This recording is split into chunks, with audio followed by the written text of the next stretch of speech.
Hello and welcome to another PEDro World-Wide Journal Club. Today we will be discussing a randomized controlled trial on task-specific training for bicycle riding goals in ambulant children with cerebral palsy. I'll let everyone go around the room and introduce themselves in the panel. Thanks, Nick. Melissa Locke. I'm a clinical physiotherapist. I'm a specialist paediatric physio as awarded by the College of Physiotherapists in Australia in 2008, and I work in clinical practice in Brisbane.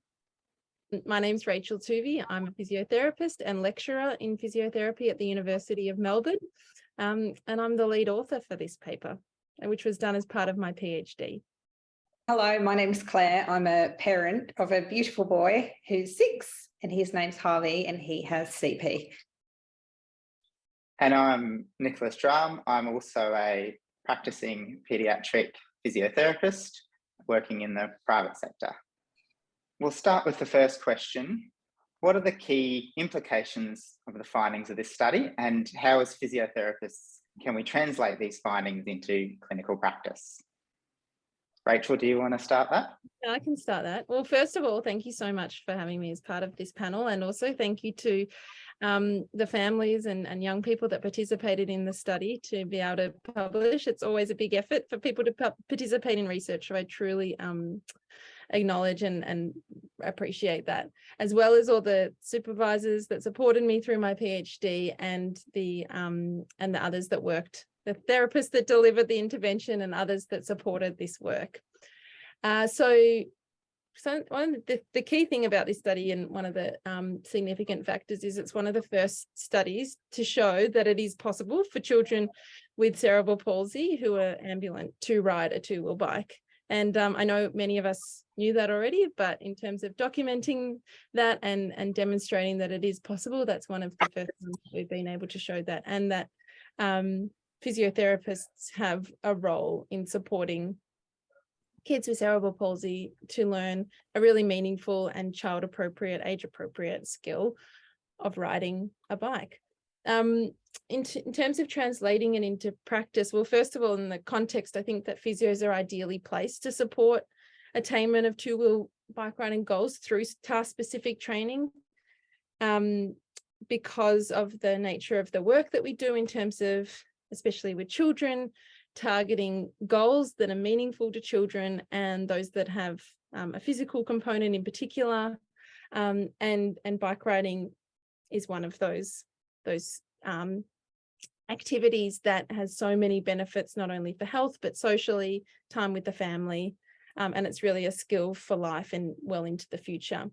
So when I'm talking about that task-specific training, as many of you will know, that really just means practicing activities that are related to bike riding, whether that's getting on and off the bike, to handling the bike, walking it around, pedaling, turning. There are so many different discrete and combined skills that form bike riding. And so really thinking about translating the findings, it's if the goal is bike riding, then practice bike riding, because what we found in a previous study to this around, which was a current practice survey, was that yes, there were a collective of therapists, both physios and OTs, that were working towards bike goals with task-specific training, but there are a whole lot of other things that people were doing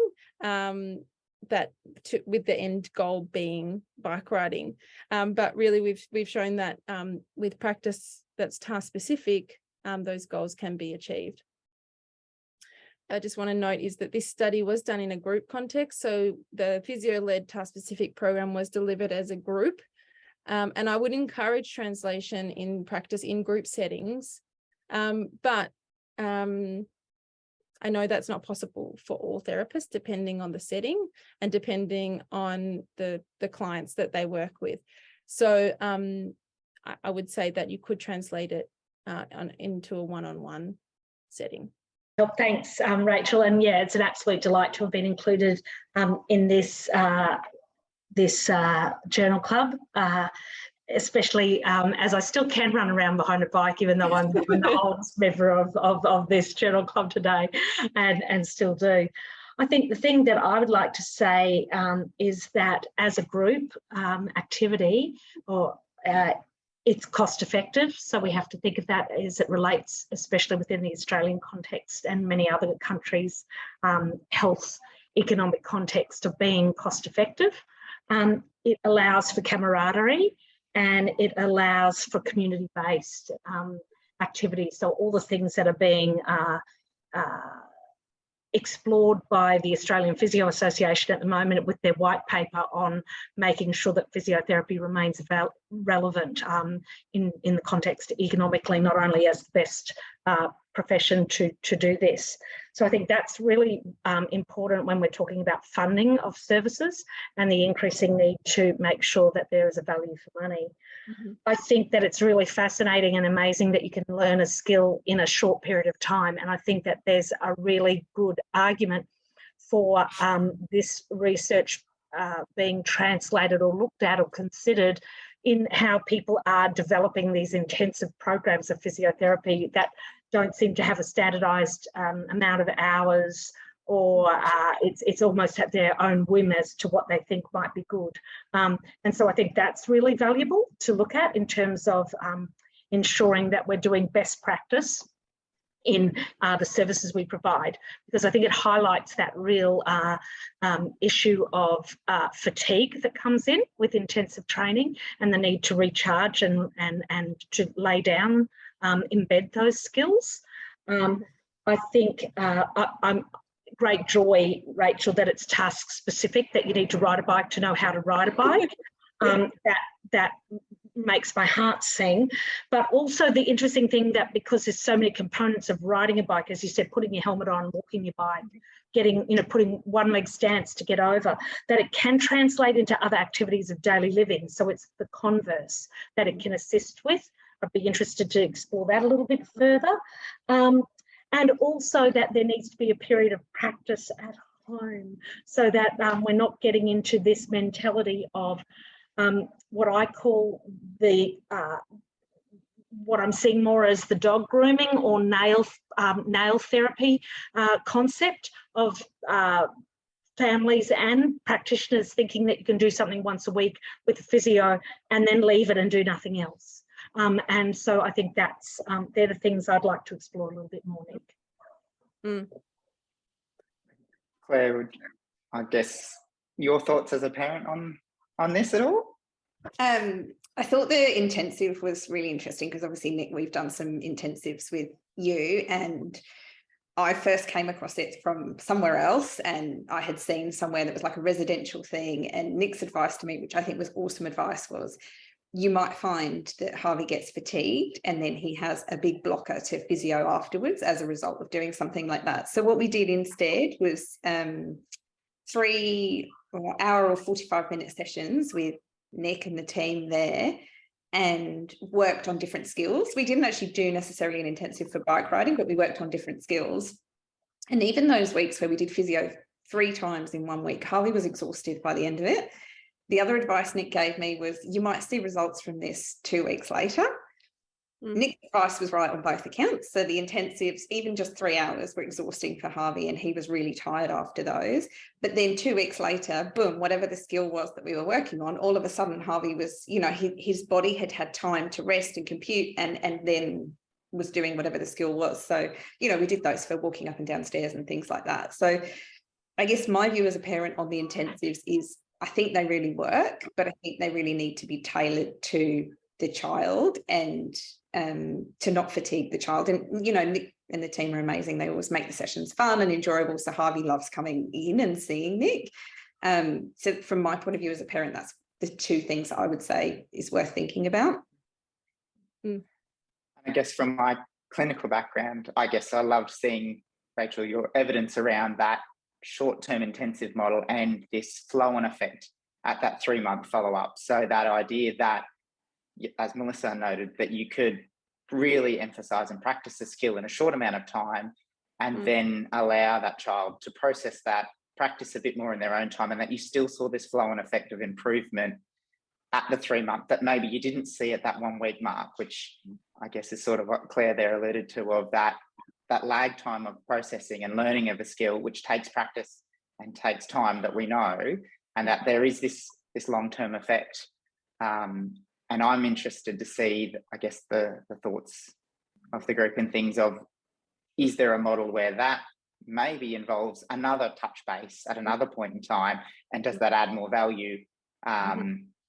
As I guess I think I'd like to explore. Another question I guess I'd like to ask to the panel is, do you think your findings have a place in other paediatric populations, or could be applied to other groups clinically?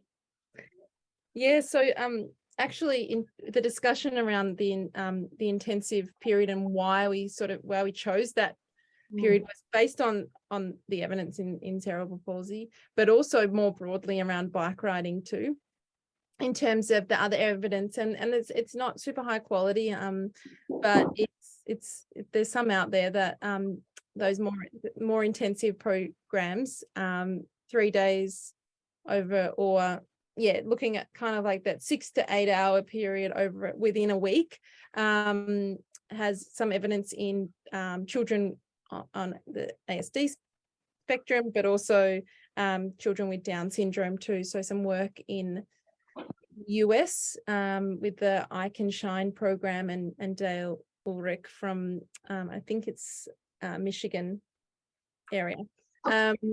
So that's where we drew on the evidence, but also we had piloted the program with about 50 children before we did the trial clinically, and we had a mixed group. So we had children with spina bifida, with ASD, hereditary spastic paraplegia, intellectual disability more broadly. And of course, the biggest group was children with cerebral palsy, because that was a setting that we tested it in through the Victorian Paediatric Rehab Service. And we had a lot of children with cerebral palsy that accessed that service. But we did have other populations and found that was a really, that it did apply, and that the same principles were working in terms of their goal attainment. And I think that's always the challenge, Nick, in clinical settings, to get the numbers, so that I think that you'll see from a clinical practice that you'll see, as an example, our holiday bike riding programs, they're not all from the one classification of disability, because you just it wouldn't be cost effective. But I think that there's certainly that we need to consider that, if I'm thinking of this, the relevance of this and how we take it clinically, to how perhaps we do match those who have more of a physical impairment with those who might have a sensory or developmental disorder or impairment, so that we can maybe get the best out of that. I also think that we've been doing, Rachel, we have been doing, and again, for the benefit of families in their holiday time and the fatigue factor, twice one week and twice the following week. So how we can perhaps now rethink our bike program, and certainly one of the things I'm going to do in our weekly in-service, discuss this paper and look how it can change our holiday programs. So I think that's one of the implications for us in private practice. Yeah.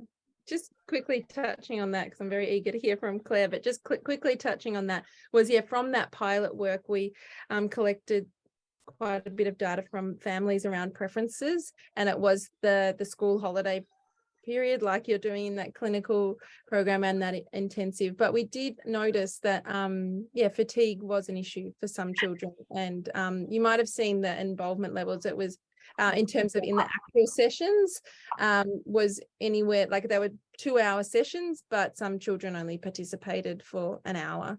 And there some dropout because of ill health, or what we often find is that the parents say they're just too exhausted, we couldn't wake them up, or they're a bit unwell. And was there a time of the day that you did this? Yeah, we did it in the mornings. Right, 9 a.m. typically, 9 till 11 is the most popular time. But we actually had 27 of the 31 that did the task-specific physio-led program attended for all 3 days of the program. So only 4 children didn't attend all 3 days, and those 4 children only missed 1 session. So yeah, we weren't, this was pre-COVID too, so we weren't impacted by illness as much as I think we probably would be now. Being an outdoor activity as well might help, But at the same time, yeah, the fatigue definitely does have an impact, and I think it's something to consider. And I quite like that model, Melissa, in terms of that 2 days 1 week and 2 days another. Yeah. And in our clinical work, we've now offered it across 5 days, and so there's a break. We have a couple of break days rather than 3 consecutive days. And I think the other thing just on that, and we'll stop talking, our challenge in Queensland is the heat and the weather in terms of storms. So also that for us, we don't have a big enough internal space to do a bike riding. That might have changed now with our car park, but there would be inherent risks there with cars coming and going with other patients. But that's been our challenge just with weather sometimes as well. And there's nothing on hydration or needs to do that in these populations that you've come across in your research at all, Rachel? Nothing specific, but we certainly did make sure in terms of safety that we provided everyone, food and like nutrition and hydration was really important. And taking very regular breaks. It's almost a case of 5 minutes on, 5 minutes off, maybe not quite, but regular breaks. And that was the nature of group work, is that you can have regular breaks, and there's still that social benefit as well, where the children will socialize or take a break and families can socialize. And I think going back to your point before about that importance of the home practice, another really key thing, and I know this is not always possible and it might not be for all families, but we had a parent involved, at least one parent and sometimes 2 parents involved in the sessions, and that coaching that the physio could provide to the parent then could translate into the home setting for the practice of the activity. So if that's possible for the family, I think that would be something that's of benefit to carry over for physios working in the community. And I think that is a key component of working with children in general, is that not only are you trying to train and learn a skill and help the child develop that skill, but it's also in training families and the parents or the support workers or whoever is helping that child in how to best help them learn that skill. And there's twofold learning going on there. And I think that's a key component when it comes to that learning of a new skill, be it bike riding or walking upstairs, is that showing a parent how to best teach that child and I guess adapt to their needs. So I just have one question just on that, because it's been something that's been in my mind. Was there much change to the bike setup of the physio-led group, or was that a factor?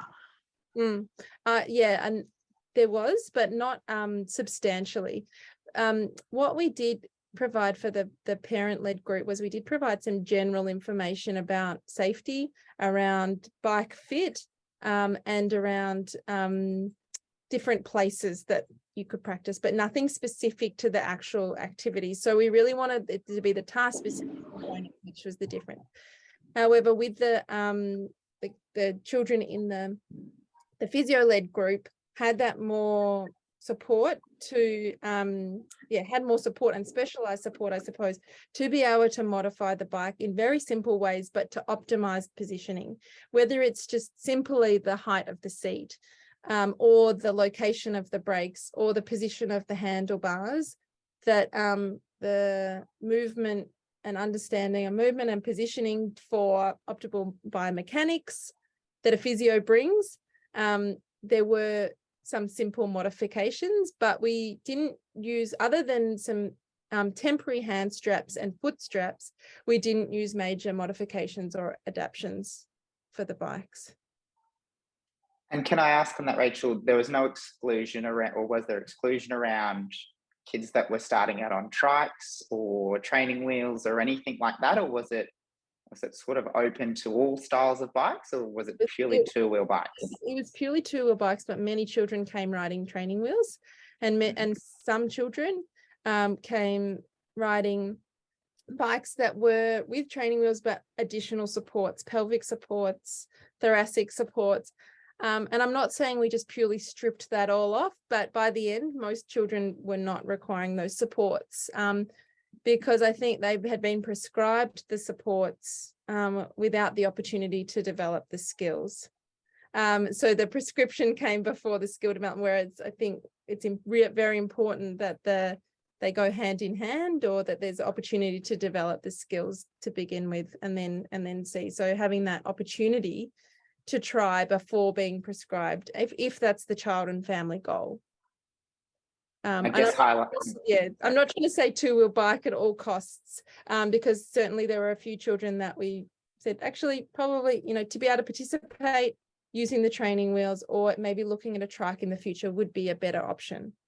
But just having that opportunity to have a try is important. I think that really highlights the need to, I guess, reassess and modify those changes or those recommendations as the skill develops, rather than this is what you need to ride a bike and a prescription and no follow-up, I suppose. So throw to you, Claire, because I know as a mother of two boys, you've had the pleasure of teaching both of them to learn to ride a bike. I guess, can you highlight some of the differences between your young son with CP and your other child, and give us some insight into where you found some challenges? So my gut reaction to that question is it was the same. Good. Because you have to parent them, you have to coach them through it, right? It's a life skill and they need help. But then on reflection, it wasn't the same. And actually the biggest difference is quite an interesting one. So with Oscar, we did a lot of, and that's my eldest son, he's 8. We did a lot of the, so both had a balance bike when they were younger. So around 2, I think they both had a balance bike. And that was a trike that then went to a 2-wheel balance bike. And then we went to like a more traditional style bike with the training wheels on the back.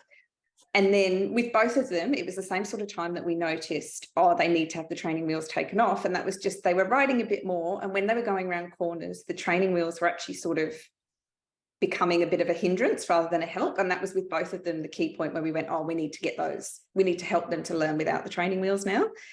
So that was similar. Harvey probably spent more time on the bike than Oscar to get to that point. And then with Oscar, we spent more time, I would say, doing the traditional, the parent or the guardian behind the bike and sort of holding it and helping them get up enough speed to then be confident to go.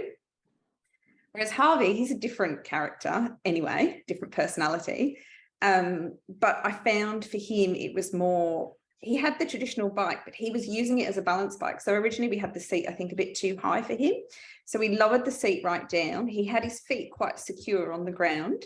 So he felt comfortable. He had his balance himself, and he somehow managed to, so the pedals were on, he was managing to use that bike like a balance bike.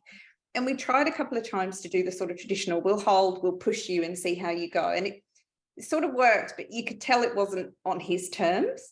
And then one day we were just out. So he'd done it a bit, but not really. And he was just balance biking and then just cruised along, put his feet up onto the pedals, and he just went. And that's how he learned to ride a bike. And it was on his terms. He had the balance, he was ready. So that's, I would say, the biggest difference would be the time on the bike. So Harvey was a bit more of the time on the bike. And just to give you a sense of how much time, Nick gave us some good advice in terms of try and get it into your commute if you can. So we, Harvey was at daycare not far from here. It's probably about 1 kilometre away. And we used to ride to and from at least twice a week, I would say. Well, we probably hit 3 rides a week to and from daycare. So although it's okay, probably when we first started doing that, it probably took us about 45 minutes each way because, it's pedal a bit, stop and look at a flower, whatever, pedal a bit more, bit of pushing. And then we got to the point where it was a bit faster, and that was all with training wheels, but that was that sort of time on the bike, just part of the commute. Oscar probably didn't do as much volume before he got to the point where he could ride independently. Were they similar age? I think Harvey was maybe 6 months older, but they were both in that prep school year. Because it's really interesting when you talk about the balance bike, because the first study I did on this work, we were identifying the age at skill acquisition for kids with CP who are able to walk independently compared to typically developing children, but also factors associated with learning to ride, and being able to ride or having experience of balance bike was one of the factors that came out as associated with being able to ride. So yeah, that's interesting, and kind of validates that research finding. And I would say, again, from a clinical perspective, but also from a mother's perspective, Claire. So my son has cerebral palsy and walks, and he's 27. And so we had no balance bikes at that time, and he took until 7 to get off his trainer wheels.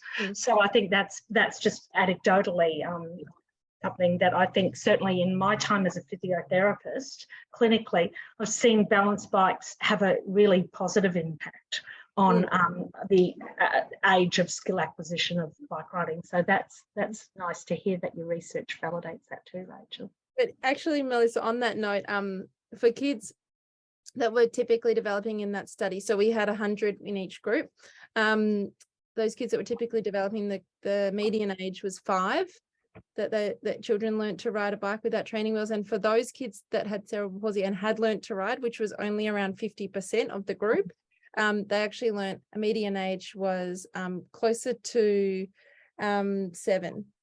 Oh, isn't that interesting? You're right on the median. Even though he's 27, probably before your time. Yeah. So tell me, thanks. That's, as a mother, that makes your heart sing, doesn't it, Claire? I think, Rachel, one thing I'd ask though is, is there any intent to follow up and see what their bike riding is like now, many years down the track? Because in fact, you know, again, an N of 1, Toby lost his ability to ride because of fear when he had a really bad fall. And so I just am interested in, is there any appetite to look at that? Not just that the task-specific training has, you know, had an effect, but what is the effect of getting up some need for speed and having a few clangers, and what happens to those who don't have the balance reactions, perhaps, or the protective reactions when they fall? Oh, absolutely. And yeah, that study I'd love to repeat with those young people and families that participated. We haven't got that on the cards at the moment, but definitely a worthwhile thing to do, because that was done almost 7 years ago now. So, you know, some of those children would be adolescents, and that would be really interesting to follow up, especially what we know about physical decline and but certainly we also asked some questions about what were some of the barriers and challenges with learning to ride, and that fear of falling or having a bad experience of falling was certainly a key theme that came out. Thank you. Now, I know you touched a bit on this earlier, Rachel, and highlighted that, I guess, the study design around the 3-day intensive was based on some other research, but what sort of effect, I think, do you think in either extending it out, or how, now reflecting back on it, would you adapt or change that study design to maybe have a different effect, or see if there's a better way of training these children? Yeah, it's a really good point, because we did find that while those children were in the physio-led task-specific group were more involved in bike riding at that point, we did still find that there wasn't a huge difference in terms of the amount of time that they were riding, or and families have identified that there is this gap in learning to ride and having an intensive program like that, and then being able to continue participation in the community in a supported way. So it's actually quite a nice segue to a project that I'm working on at the moment, which we're undertaking a co-design study as we speak. We're really deep in the trenches at the moment, but the project's called CycleLink, and it's building on some of that work that we've done from that that intensive early beginner riding phases. But the aim of this CycleLink project and the co-design project is to work with young people, families, and practitioners, whether they're therapists, teachers, or coaches that work in the community or advocacy organisations, to create a program that supports young people with disability to continue participation in cycling, because, like I said, we're seeing that there's that gap. Unless they've got a really supportive family that makes bike riding a part of their lives, there's not much else in the community certainly within Victoria and in Melbourne, that enables that ongoing participation. I have heard through this co-design study that we're doing at the moment, we've heard from some really nice stories of people that actually have done a program, whether it was part of my PhD and the RCT that we're talking about today, or separately with another therapist. They've then done that intensive and then had regular follow-ups with the therapist to continue working on those goals, and that's been a really key facilitator of that ongoing participation to enable that development of skills. And I saw a really nice example of that where the child and the family did the intensive bike riding program and then had monthly follow-ups for 6 months, and were able to work on those higher level goals, safety, commuting to school, and just being able to work in that community setting. Because while the program that we ran was in an ecological setting, it was in a park with bike paths and other, gradients and different challenges. It's not in that person's own community. And that's important also to be able to practice in the community and navigate with support some of those challenges or the routes that are different. And also then for other children with that might not necessarily be simply riding a 2-wheel, but need a more adapted bike to be able to explore options for modified bikes as well. So that's what we're looking at now, is that linking program, but trying to also break down some of the silos between health and disability and sports and recreation, and create a program that enables everyone to work together. Rachel's paper highlighted the challenges they had with attempting to achieve the training volumes in the group that was parent-led. They were aiming for around a 30 to 45-minute session, but found this quite challenging with a lot of families managing, can correct me here, Rachel, at about 17 minutes of training in their days.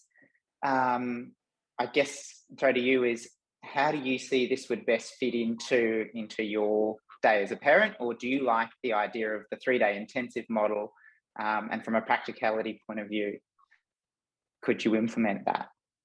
That's a good question. And I think every family is going to be different, and every family is going to be living in a different location and different access to cycle paths and all the rest of it. So I think really it needs to be tailored to every child and every family, like what's their situation and what's going to work for them. So it's almost, as you were saying before, a bit in terms of, upskilling the parents so that they can be the coach and they know the skills in terms of, this is how you get on the bike, this is how you get off the bike, those sorts of things. And then sort of empowering the parents to go, well, this is how we can fit it into our routine. And as you know, we've done a mix of sort of intensives and then our homework that we get, and we try and weave that in. And sometimes we're better at our homework and sometimes not so much, because life happens.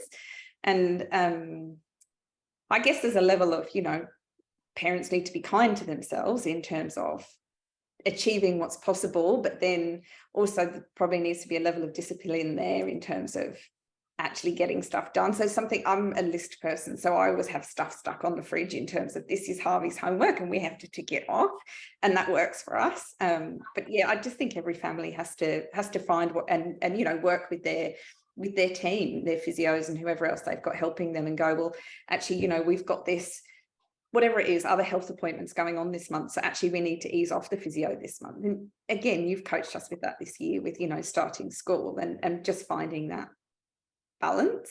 I think it's all about balance on the bike and in life.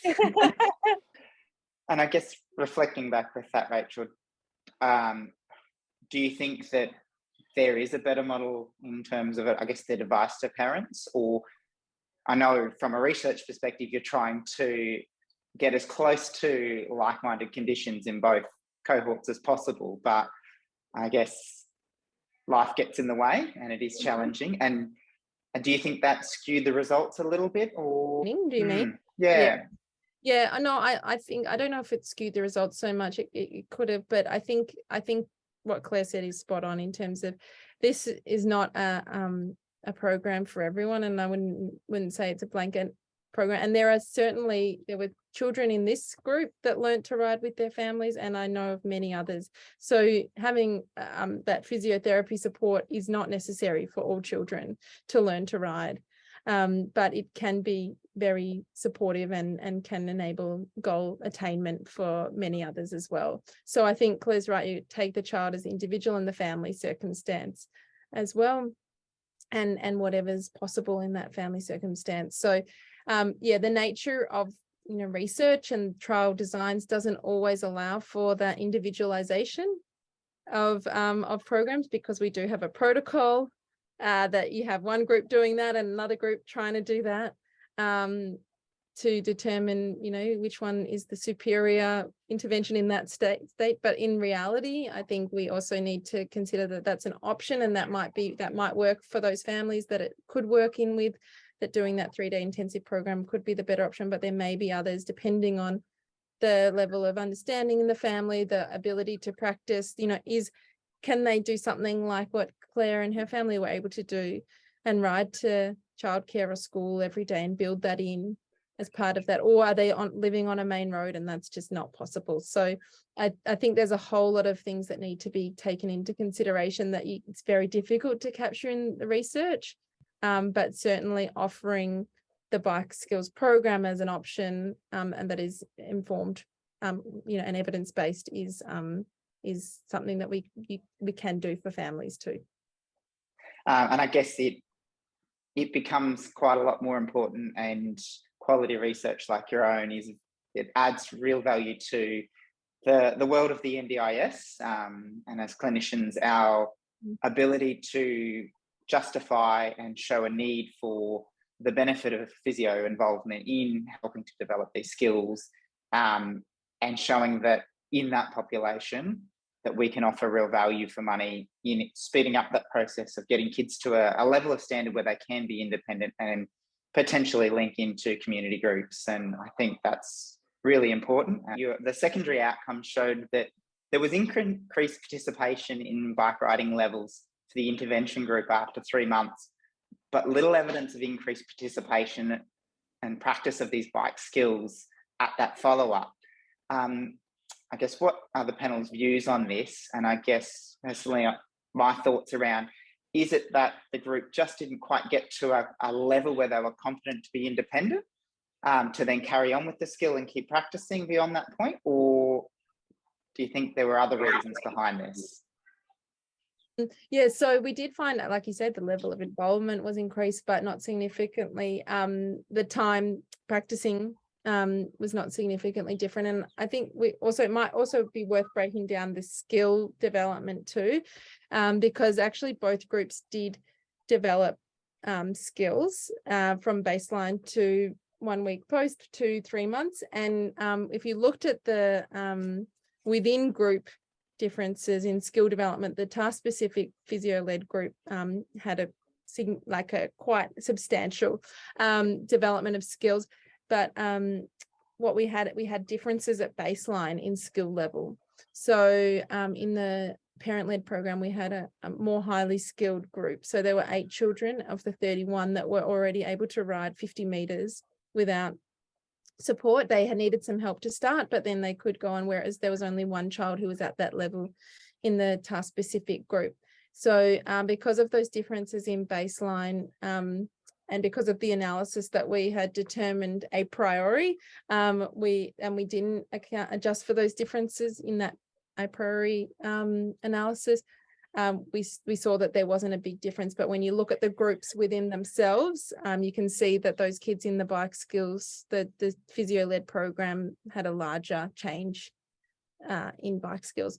But in terms of that participation, I think that we know that there is a real that there are many barriers that exist to being able to practice, and we've touched on some of those already, whether it's suitable environments or family support, or not knowing really where to ride, and fears around safety or fear of falling. So there are several significant barriers. So I think that there is that, like, going back to our discussion about that ongoing support. If I were to do this study again with what I know now and what we found from this study and add on, I'd have build that support in an ongoing way to enable that increased participation time. I think just sitting here, I'm thinking frame running has had this big explosion, and in athletics, Australia has it as a sport. It would be so wonderful for us to see adapted cycling, whether it is just, embraced at that level too. And I guess I'm sitting here with your cycling program that you're talking about. That's probably the next way of targeting it, isn't it? That we start saying, and it's because running and swimming are the two sports that are easily accessible to children who attend, schools in Australia, that the classification has become easier and the embracing of modified running, and swimming. But I think that would be something maybe with Cycling Australia that we could start really highlighting the value of this, and definitely with at the moment. Queensland government has a 10-year strategy on reducing obesity and increasing well-being, and how cycling and having those opportunities for success, not just well-done ribbons, would in cycling could build this up, as well as having health benefits for families. I mean, that's just some big picture or blue sky, green grass, or whatever you want to call it, thinking on this. Yeah, and absolutely, in terms of what's with frame running and some of the participation that's come from that, it's fantastic. And I think that with cycling and frame running, there's similar sorts of issues in terms of the need to get the right fit and the exploration. Certainly within cycling, there are opportunities to participate in